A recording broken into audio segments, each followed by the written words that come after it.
My name is Myra Jefferson, and I am 58 years old, which made me 14 in 1967. Well, I would have to say, prior to the riots, Detroit was basically Caucasian run, and I feel that African Americans were second-class citizens. There are some interesting things that were going on. There was a lot of city services. There was a lot of racial, I would say, it was very racially diverse in the city of Detroit prior to the riots. After the riots, many of the Caucasians moved out of the city. My experience, I remember the riots, I remember hearing the rumors and everything, and I lived right on the corner of 12th Street, which is one of the epicenters of a lot of the action. So I happened to see the National Guard when they rolled down the street in the tanks. I spoke with them. They told us where to walk, where to stand. I witnessed people looting. As I was telling some children, I actually stepped on glass and people ran past me. I heard shots. I didn't see anyone get shot. I didn't see anyone get killed, but I saw smoke. I smelled smoke.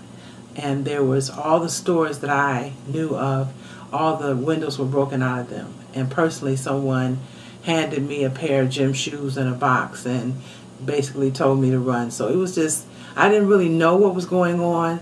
I knew a little bit about civil rights from knowing about Martin Luther King. But as far as why the people were rioting and what they wanted to accomplish, I wasn't really sure. But I knew there was a lot of unrest, a lot of oppression at that time. Actually, I would say both. They've gotten better in the fact, and let me go back to the previous question, maybe I can explain it.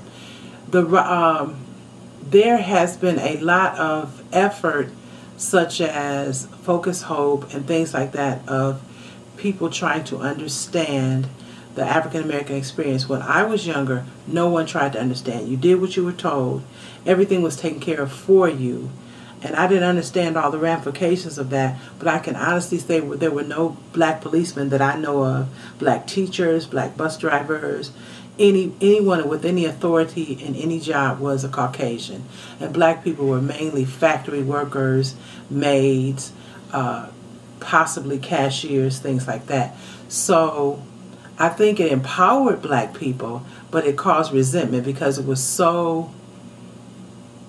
it seemed to be very quickly that it happened. You had to hire black people in different positions, and some people had resentment. So in some ways it's better. I think over the past several decades, black people had to prove that they were competent to do the things that they did to have these positions. And I think that has happened. So basically I would think the people that were open to it or weren't racist or whatever, it was fine, and those that were, they still stayed the same way. Nothing changed in their mind and their actions, as far as I can see.